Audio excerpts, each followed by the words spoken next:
Asi ndoda kutaura about education. MaAfrica muno munozivikanwa kunzi, especially maZimbabweans, MaAfrica muno maZimbabweans anozivikanwa kunzi they are the most literate. Takafunda, tiri vanhu vakafunda, tiri vanhu vakaenda kuchikoro.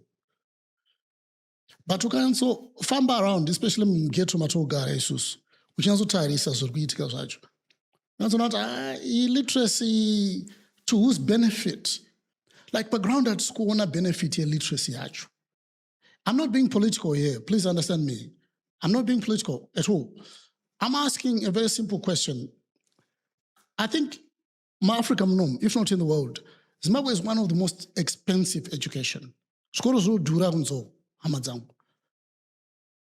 But then, waspenda mari yese iyoyo, ne effort yemwana kubva sometimes kubva ane 2 years, kusvika ane 19 years, ongodzoka hake pamba ongosvogara zvake ne-high literacy rate iyoyo ongosvogara.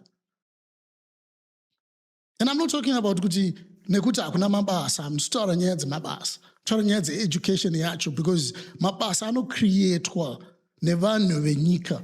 Isusu vanhu muno munyika ndisinocreata mabasa. Saka education yedu isiri kutifundisa to the level yekutocreatirana mabasa. Value yacho iri pai. Vanhu vari kucreata mabasa kuAmerica wakuma-Americans vakafundiswa na-American system.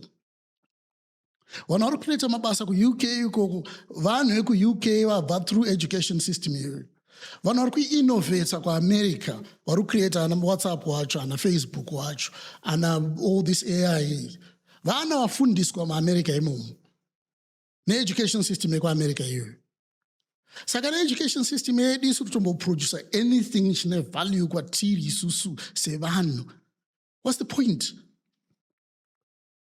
Why the investment? Why are you from a government level to invest mari yakawanda in schools and everything? Then kwatiri isusu my parents, we are investing a lot of money by education yevana vedu. But at kuona a value consumerate, or at least equal to the amount ya trukwesa in terms of financial value and effort yevana vacho. We are not seeing it. I think all of you understand me. You understand what I'm talking. The thing is, tarisa kune vana vari kukura. Tarisa mwana ane kana 2 years. Anenge creative. Achigadzira tunhu twake, achiita sei, kana mafungiro anenge ari creative. Tarisa mwana abva kuchikoro ane kana O level kana A level. All not creative dziri papi. Average mwana. Hapana. Vatomudzorera mumashure in terms of creative thinking. Akugona kuverenga chirungu. Vakaona kuti hakugona kuchitaura, vakanzopushwa kuti vachitaure. But vanogona kuverenga chirungu. Vakapasa maths, vakapasa science dzacho. But for what? Chicha dzok. Chicha vaita with that education. Chicha vari kuita with that education. Gatari say mwana ane O level, and I need to make it a point, and I need to repeat this point. But I'm just talking about academically gifted. You always find one academically gifted. They could see chikoro, they ace chikoro, they rise. You retire in the raw. Don't have seen at that level retire in the raw. Avisina could see. Kune vana vaya vatinatsoona tiri kuchikoro, vari kuchikoro zvezvi, vatinatsoona kuti aya uyu ari academically gifted uyu, topusha maacademics kune mwana iyeye. Tinoona kuti uyu haasi academically gifted uyu, within the same school system, within the same secondary system, topusha ma-vocational.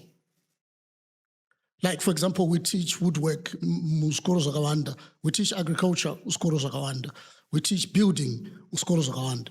But mukada kuti building yacho haina practical, the current iripo yacho irikutichwa vana yacho haina current application value. It's not applicable to the world out there. It's not even vocational. Ndekungonzo wafunda zvezvi. Mwana arunza kuti building, the biggest thing chaanovaka ari kuchikoro chaanomakwa for all those years, chimudhuri che1 meter chinomboyekura zvekudaro. Anoita hake technical drawing, ombodrowa chii, but it's not applicable to real life. Real life, that course ikachinjwa, or that subject ikachinjwa ikaita vocational, Mwana anotanga kuziva kuti alright, right now ndafunda kudrowa chimudhuri, even ndisingagona hangu kudrowa technical drawing yacho, but this is a technical drawing, it means this and this and this. Kana chida kuti iappruvwe, I'll take it to the council, and council ikutarisa this and this and that. Mumwe munhu akauya akaswika nditiro bill of quantities, chinoda chii kuti imba isimuke. Mwana anofanira achitoziva kuti alright, kana ndichinoita bill of quantities, this is what I'm going to do kuti imba ivakwe. Nditi tikuwirirana, but hapana anongobva angori neknowledge mungovavaka kamudhuri kako chete. Largely handisi kushora, but ndopatiri right now. Tongofundisa vana kuverenga chirungu, ndo chinhu chete chavari kudzoka nacho. Hatisi kuvafundisa kutaura chirungu chacho, I repeat this. Tongovafundisa kuverenga chirungu. Then vabva ipapo vana vaya, let's say aita A levels, akuenda kuuniversity. You find my universities, they're churning out 10,000 vanoita business studies. Every year, graduates, 10,000 graduates or more, vanoita business studies. And yet my vacancies are available for vanoita business studies. They are like 500, maybe 1,000 nationwide. Vamwe 9,000 vesa varikuenda kupi? Who's absorbing this whole talent?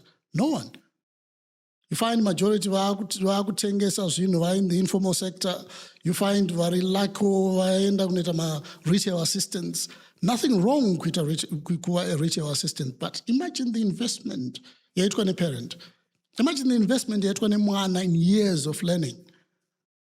Imagine. And that's all they can do. Zvekuti muri kufundisa vana kuti vanotsvage mabasa. It's not taking us anywhere. Fundisai vana kuti vaite innovation, vaite innovative pachavo. Even tikaona 5% out of number dzese idzodzo dzamafundisa idzodzo vanocreata zvinhu zvavo zvinodzora mari. For example, hapana chinotadzisa mwana ari kuZimbabwe developer game, a mobile phone game. Hapana chinotadzisa mwana ari kuZimbabwe developer an app yekuti anotsvaga nayo mari nationwide. Zvingoitwa nevamwana elsewhere. Hapana chinhu chinotadzisa mwana ari muno muZimbabwe kudeveloper these bigger apps and these bigger systems to develop abroad. Hapana. And even mari dzekuinvesta, most of my platforms are humble mari dzakawanda zvekudaro. But nothing is happening. It's almost like tinongoconsumer zvinhu zvatinongofeedwa nevamwe vanhu. Hasina kana sense yekuti alright, tinogona kuwana ability yekugadzira futi zvinhu izvi. Tinogona kuti vamwe vanhu consume what we are producing ourselves in terms of knowledge. Right. At least 5% yeeconomy yaita knowledge economy. Vapana vacho vane intelligence dzacho. Vanozvigona izvi. Mukavarakidza, mukavafundisa. But mukavafundisa like O-level commerce. And communications amuri kutaura mumacommerce subjects acho zvakafa kudhara, muri kufundisa vana zvinhu zvisiri relevant. Uzvona? Toda vana vari innovative.